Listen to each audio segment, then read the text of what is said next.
Hello everyone, एक बार फिर से स्वागत है आप सभी का अपने यूट्यूब चैनल इंजीनियर अड्डा पर। आज की वैकेंसी होने वाली है आईआईटी मंडी की तरफ से, जो हिमाचल प्रदेश में होती है। और ये जो वैकेंसी है आप देख पा रहे हैं, जो डेट एडवाइस ज्वाइनिंग डेट है 14/8/2025 है। ठीक है, प्रारंभिक तिथि जो है आपकी ओपनिंग डेट 14/8/2025 है और लास्ट डेट आपका 3/9/2025 को होने वाली है। ठीक है, फिर हम बात करते हैं यहाँ पे वैकेंसीज़ की, कौन कौन सी वैकेंसीज़ है। यहाँ पे हम टेक्निकल वैकेंसी के बारे में बात करेंगे ओनली। यहाँ पे सबसे पहली वैकेंसी है जूनियर इंजीनियर सिविल की वैकेंसी होने वाली है, जिसमें टोटल नंबर ऑफ पोस्ट 1 है, जो कि जनरल की पोस्ट है। ठीक है, और दूसरी जो रहने वाली है जूनियर इंजीनियर इलेक्ट्रिकल इंजीनियरिंग है, यहाँ पे भी नंबर ऑफ पोस्ट 1 है, लेकिन ये ओनली ओबीसी कैंडिडेट के लिए है। ठीक है, ये 2 वैकेंसी है जो टेक्निकल वैकेंसी है, बाकी सब नॉन टेक वैकेंसी है। हम सिर्फ टेक्निकल वैकेंसी के बारे में बात करेंगे।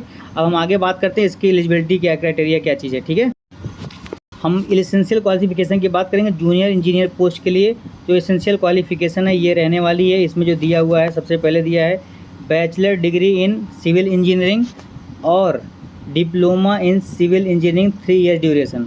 ठीक है, जिसमें से आपको 3 ईयर फील्ड एक्सपीरियंस भी डिप्लोमा वालों के लिए होना चाहिए। ठीक है, यानी कि बीटेक वालों के लिए 1 साल का एक्सपीरियंस होना चाहिए, 1 ईयर का, और डिप्लोमा वालों के लिए 3 साल का एक्सपीरियंस बोला गया है।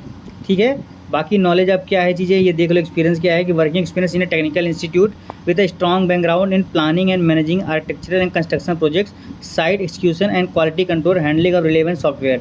ठीक है, ये चीज़ें होने वाली है जो क्वालिफिकेशन की बात बोली गई है। ठीक है, BTech in civil engineering, diploma in civil engineering, BTech के लिए 1 साल का एक्सपीरियंस मांगा गया है और डिप्लोमा वाले के लिए 3 साल का एक्सपीरियंस में मांगा गया है। ठीक है, अब हम बात करते हैं जूनियर इंजीनियर इलेक्ट्रिकल की बात।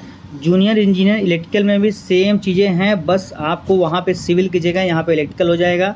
बीटेक इन इलेक्ट्रिकल इंजीनियरिंग के लिए 1 साल का एक्सपीरियंस यहाँ रिक्वायरमेंट है और डिप्लोमा इन सिविल इंजीनियरिंग के लिए 3 ईयर का एक्सपीरियंस यहाँ पे रिक्वायरमेंट है। ठीक है, ये आपकी होने वाली एलिजिबिलिटी क्राइटेरिया। ठीक है, जो लोग इस चीज़ को फुलफिल कर रहे होंगे वो फॉर्म को अप्लाई करेंगे। आगे बात करते हैं क्या चीज़ें इंस्ट्रक्शन में। हम बात करते हैं फॉर्म फीस की बात करते हैं। यहाँ फॉर्म फीस के बारे में बताया गया है कि जो जनरल के लिए यहाँ पे फॉर्म फीस है 1000 दिया गया है। ठीक है, और उसके बाद अन्य पिछड़ा ओबीसी के लिए 700 लिया गया है। ठीक है, उसके बाद अनुसूचित के लिए 500 दिया गया है और बाकी चीज़ें आप देख सकते हैं। ठीक है, ये चीज़ें दी हुई है यहाँ पे, बाकी चीज़ें दी हुई है यहाँ पे आप देख सकते हैं। यहाँ पे भी इस चीज़ को मेंशन किया गया है, वहाँ पे हिंदी में दिया था, यहाँ पर अंग्रेजी में दे दिया। ठीक है, ये आप देख सकते हैं। ठीक है, फिर आगे हम बात करते हैं। यहाँ पे एक चीज़ बहुत मेंशन किया गया है, इंपॉर्टेंट है। यहाँ पे बोला गया है eligibility of the candidate concerning qualification experience and age shall be calculated consider with reference to the last date of received application. Application form के लास्ट डेट के पहले के सारे डॉक्यूमेंट्स आपके इशू होने चाहिए। ठीक है, उसके बाद के वो मान्य नहीं होंगे। ओके, यहाँ पे एक चीज़ मेंशन किया गया है, इस चीज़ को आप रीड आउट करिएगा कि ऐसे पदों की परिस्थिति के अनुसार लिखित व्यवसाय परीक्षा का आयोजन करना है ना करना, उम्मीदवारों की पात्रता और अनुभव को ध्यान रखते हुए उनको लिखित परीक्षा व्यवसाय परीक्षण बुलाने के लिए उनकी लघु सूची यानी कि वही लिस्ट जारी की जाएगी, जो भी चीज़ें हैं। ठीक है, इसको देख लीजिएगा।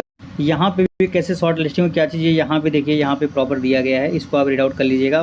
हिंदी में भी दिया गया है, इसको भी आप लोग रीड आउट कर लीजिएगा। ठीक है, क्या चीज़ें हैं, कैसे क्या इसको शॉर्ट लिस्ट करेगा, क्या नहीं करेगा। ठीक है, यहाँ भी एक चीज़ मेंशन किया गया 21 में दिया गया, यानी कि जो लोग अभी भी कहीं पे कार्यरत हैं, चाहे यहाँ पे देखिए ना government, semi government, autonomous body, PSU किस्म कर रहे हैं, तो आपको एनओसी बहुत ज़रूरी है, नॉन ऑब्जेक्शन सर्टिफिकेट भी बहुत ज़रूरी है। ठीक है, इसको आपको देना ही होगा। ठीक है, मेडिकल के बारे में भी यहाँ पे दिया गया है, 24 में दिया गया है कि the appointment of the selected candidate is subject to being found medically fit for the requirement of the institute, यानी कि आपको मेडिकली भी फिट होना चाहिए। ठीक है, और बाकी यहाँ पे भी एक चीज़ दिया गया है, इसको भी करिएगा। संस्था के अनुमोदित मानकों के अनुसार कवर के पदों की लिखित परीक्षा पुस्तक के साक्षात्कार माने के लिए यात्रा भत्ता दिया जाएगा।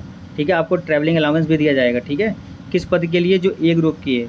ठीक है, ओके, ये भी चीज़ें इंपॉर्टेंट, इसको देख ले। सारा जो डिपेंडेंसी है, जी भी rule regulation, screening, skill test, the selection would be final the binding on the all the candidate, यानी कि जो वहाँ की अथॉरिटी है वही सब कुछ करेगी। ठीक है, उनके ऊपर ही रहेगा क्या कैसे क्या करना है, क्या नहीं करना है।